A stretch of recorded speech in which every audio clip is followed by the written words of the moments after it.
Hello everyone, welcome back to our channel. అందరూ ఎలా ఉన్నారు? ఈరోజు సండే స్పెషల్ అందరూ ఏమనుకున్నారు నాకు కామెంట్ చేసి చెప్పండి. ఇంతకీ సండే కదా, ఈ సండే స్పెషల్ కి చికెన్ మటన్ ఫిష్ ఫ్రాన్స్ ఏదో ఒకటి ఉండాలి కానీ ఈ పులిహార చూపిస్తుంది ఏంటి ఏ అమ్మడి అనుకుంటున్నారా? మరేం లేదండి, చికెన్ తినకూడదని చెప్పేసి న్యూస్ లో ఫోన్ లో ఇంటర్నెట్ బాగా వైరల్ అయిపోతుంది. చికెన్ తినకూడదని చెప్పేసి వైరస్ వచ్చేసిందని కోల్డ్ అని చనిపోతుందని చెప్పారు. అందుకని నేను చికెన్ తెప్పించలేదు.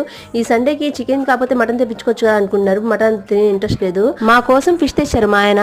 అయితే పాప నేనే కదా అని చెప్పేసి వండలేదు. హస్బెండ్ ఈ రోజు ఫ్రెండ్స్ తో కలిసి బీచ్ కి వెళ్ళారు. తను లేరని చెప్పేసి నేనైతే ఈ రోజు గ్యాప్ ఇచ్చేసాను వండకుండా. ఇట్లా అన్ని ఉండి ఇలా పులిహార చేసుకునే వాళ్ళు ఉంటే నాకు కామెంట్ చేసి చెప్పండి. ఇట్లా మా ఆయన లేకపోతే నేను ఏం చేయను, ఎందుకు తినేవాళ్ళు ఆయనే కదా. ఎలాగో ఫిష్ తినను, ఇంకా పాప కోసం ఏం సెపరేట్ గా ఉండదాలి అని చెప్పేసి ఇంకా నేను వండలేదు. పాపని సింపుల్ గా ఏం తింటావంటే పులిహార చేయమని చెప్పింది, అందుకే చేశాను. పులిహార టేస్ట్ మామూలు టైంలో కన్నా ఈసారి ఎక్కువ టేస్ట్ వచ్చింది, చాలా టేస్టీగా ఉంది. ఇంతకీ ఇదేం పులిహార అమ్మ అనొచ్చు, నిమ్మకాయ పులిహార అండి, చాలా టేస్ట్ గా ఉంది ఈసారి మాత్రం. ఎందుకో వీడియో నచ్చితే like, share, subscribe. Thank you for watching.